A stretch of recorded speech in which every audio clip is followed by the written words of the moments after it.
የኢትዮጵያ ብር ከዓለማችን እጅግ ደካማ ገንዘቦች መካከል አንዱ መሆኑ ተገለጸ። በየጊዜው እያሽቆለቆለ ለመጣው የኢትዮጵያ ብር መዳከም በርካታ መንስኤዎች ቢኖሩም ዋነኛው ግን የኢኮኖሚው አለመረጋጋት መሆኑ ኤክስኤስኮም የተባለ የምጣኔ ሀብት ተቋም በሪፖርቱ አመላክቷል። ይህ በእንዲህ እንዳለ ባለፈው ሳምንት ዓለም ባንክና ዓለም አቀፉ የገንዘብ ድርጅት IMF ባወጡት ጣምራ ሪፖርት ኢትዮጵያ ዕዳ የመክፈል ጫና ውስጥ መሆኗን አስታውቀው ነበር። ሪፖርቱ እንደሚያመለክተው ሀገሪቱ ያልተረጋጋ የመበደርና ዕዳ የመመለስ አቅም ላይ ናት በማለት በኢኮኖሚው ላይ ጥብቅ ማሳሰቢያ መስጠታቸው ይታወሳል። በሁለቱም ተቋማት ከፍተኛ ባለስልጣናት የጸደቀው ሪፖርቱ ኢትዮጵያ ከኤክስፖርት የምታገኘው ገቢ አናሳ በመሆኑ ዕዳዋን የመመለስ አቅሟ የተዳከመ ነው ብሏል። የተቋማቱ ግምገማ እንደሚያመለክተው የኢትዮጵያን ዕዳ የመክፈል ችግርን ያባባሰው በአጭርና መካከለኛ ጊዜ ውስጥ የሚከፈል ዕዳ መጠን መብዛት፣ የጦርነቶች መበራከት እንዲሁም ከውጭ የሚገኝ የገንዘብ ድጋፍ በከፍተኛ ሁኔታ ማሽቆልቆሉ መሆኑን አመላክቷል። ኢትዮጵያን ጨምሮ በርካታ የአፍሪካ ሀገራት ከዓለም አቀፉ የገንዘብ ተቋም ብድር እያገኙ ያሉት በውጭ ምንዛሬ እጥረት ሳቢያ መተንፈስ ያቃተውን ኢኮኖሚያቸውን ትንፋሹ እንዲቀጥል ለማድረግ ይሁን እንጂ ከፍተኛ የዓለም ባንክና የIMF ዕዳ የረጅም ጊዜ መዘዞች ይዞ በመምጣት በሀገሪቱ ላይ ከፍተኛ ስጋት መደቀኑ እንደማይቀር ብዙዎች ይስማማሉ። እንደ አዲስ ኢንሳይት ሪፖርት የኢትዮጵያ አሁናዊ አጠቃላይ የመንግስት ዕዳ መጠን 68.86 ቢሊዮን ዶላር እንደሚደርስ ይጠቁማል። ይህ ማለት ለሁሉም የኢትዮጵያ ሕዝብ ስናካፍለው በነፍስ ወከፍ 74687 ብር ገደማ ዕዳ አለበት እንደማለት ነው። ለእነዚህ የማክሮ ኢኮኖሚ ችግሮች መባባስ እንደ መንስኤ ተደርገው የሚቆጠሩት ሁለቱ ዓለም አቀፍ የፋይናንስ ተቋማት ዓለም ባንክና ዓለም አቀፉ የገንዘብ ድርጅት IMF አፈጣጠራቸው ምን እንደሚመስል እንመለከታለን።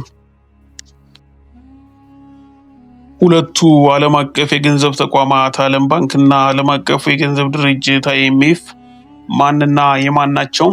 እንዴትና ለምን ተመሰረቱ? ዓላማቸውስ ምን ነበር? እንዲሁም አገልግሎት ለመስጠት የሚያስገድዷቸው ቅድመ ሁኔታዎች ምንና ምን ናቸው? የሚሉትንና መሰል አንኳር ጉዳዮችን እንዳስሳለን።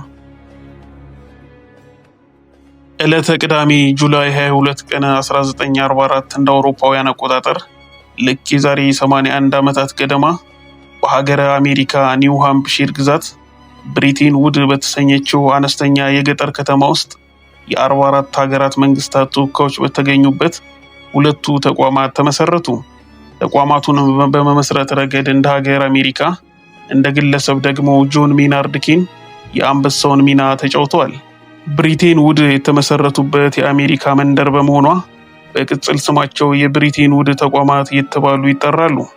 የብሪቴን ውድ ጉባኤ ከጁላይ 1 እስከ 22 1944 እንደ አውሮፓውያኑ አቆጣጠር የተደረገ ሲሆን ዓላማቸው ደግሞ በሁለተኛው ዓለም ጦርነት የደቀቀውን የምዕራብ አውሮፓ ኢኮኖሚ መልሶ መገንባት እንዲሁም ከሁለተኛው ዓለም ጦርነት ማግስት አዳዲስ ዓለም አቀፍ የፋይናንስ ስርዓት ህጎች ላይ ስምምነት መድረስ ነበር። ጉባኤው የዛሬዎቹን ግዙፍ ዓለም አቀፍ የገንዘብ ተቋማት ዓለም ባንክና IMFን ወልዷል። በስምምነታቸው መሰረት IMF ሀገራት ገንዘባቸውን ከዶላርና ወርቅ ጋር ያለውን ዋጋ ወይም ምንዛሬ ቋሚ ወይም ፊክስድ ኤክስቼንጅ ማድረግ እንዳለባቸው እንዲቆጣጠር፣ ዓለም ባንክ ደግሞ በሁለተኛው ዓለም ጦርነት የላሸቀውን የምዕራብ አውሮፓ ኢኮኖሚ መልሶ ለመገንባት ከመስራት ባሻገር የድሃ ሀገራት ኢኮኖሚ መደገፍን ዓላማው ያደረገ ነበር። በኋላ ግን 1947 ማርሻል ፕላን ሲመሰረት የትኩረት አቅጣጫውን በመሰረተ ልማት ግንባታ፣ መስኖ ልማት፣ የኃይል ምንጭና የመንገድ ዝርጋታዎች ላይ አድርጎ ነበር። ዓለም ባንክና ዓለም አቀፉ የገንዘብ ድርጅት IMF ህልውናቸው የተረጋገጠው ዲሴምበር 27 1945 እንደ አውሮፓውያኑ አቆጣጠር ሲሆን ቢሮ ከፍተው ስራ የጀመሩት ደግሞ ጁን 25 1946 ነበር።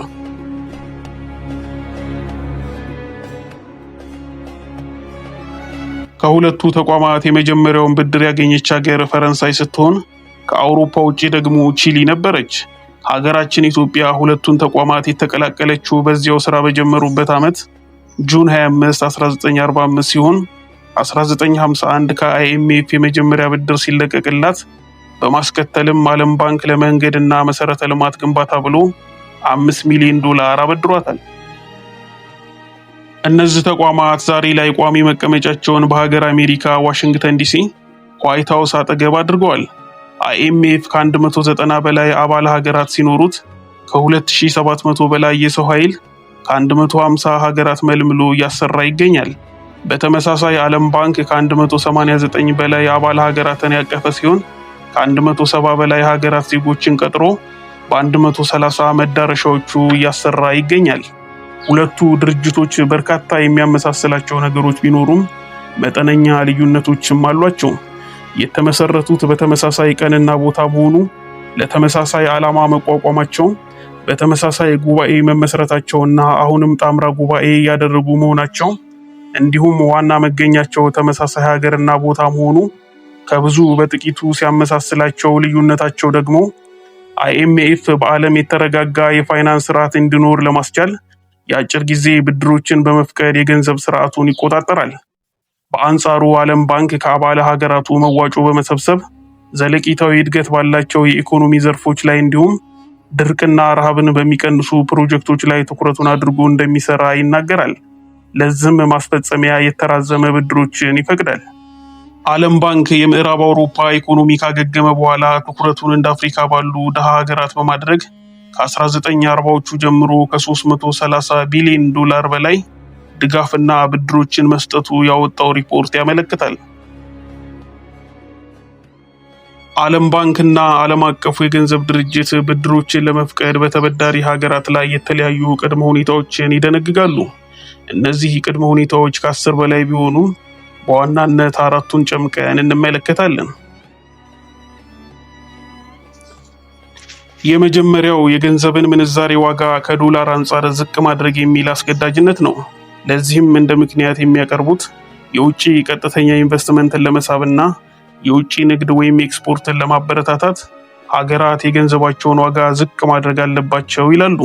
ለመሆኑ የገንዘብን አቅም ማዳከም በባለሙያዎች አጠራር ዲቫሉዌሽን በኢኮኖሚው ላይ የሚያስከትለው ጸጋና መቅሰፍት ምንድነው የሚለውን እንቃኝ።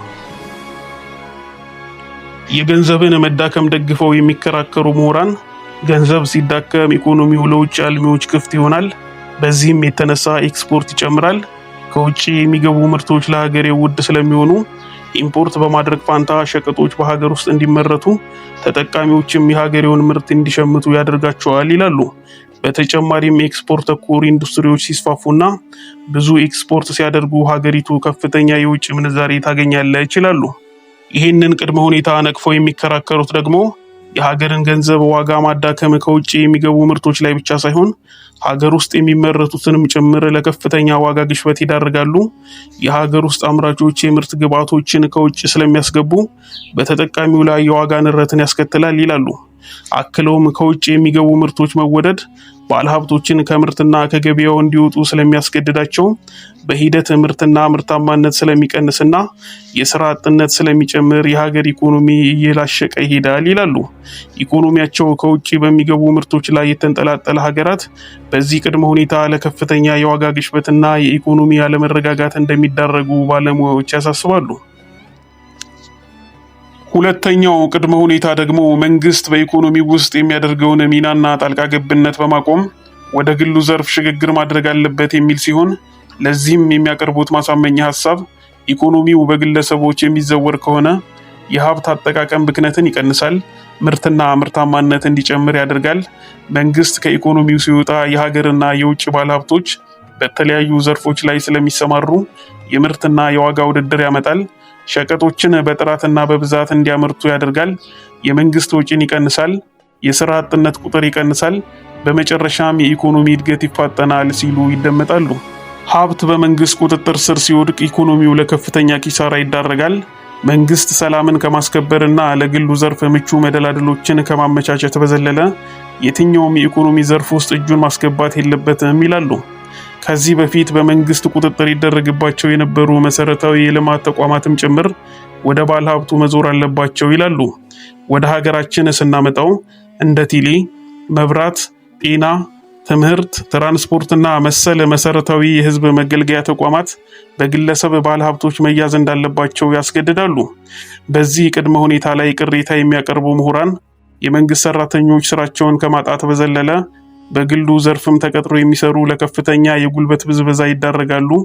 የግሉ ዘርፍ ኢኮኖሚ ሀብታምን የበለጠ ሀብታም፣ ድሃውን ደግሞ የበለጠ ስለሚደፍጥ በሂደት ልዩነታቸው እየሰፋ ሄዶ በዜጎች መካከል የመደብ ልዩነትን ያመጣል ሲሉ ይደመጣሉ።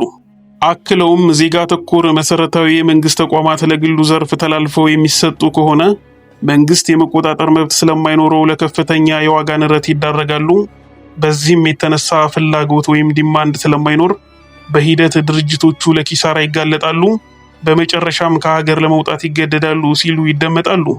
መንግስት መሰረታዊ በሆኑት የፍጆታ ሸቀጦችና የምርት ግብዓቶች ላይ ያድርገው የነበረውን ድጎማ የሚያነሳና ቀረጥ የሚጥል ከሆነ ከፍተኛ የኢኮኖሚ አለመረጋጋት ስለሚፈጥር ህዝባዊ አመጽ የመቀስቀስ እድሉ ሰፊ ነው ሲሉ የሰላ ትችት ያቀርባሉ። ክፍል 2 ይቀጥላል።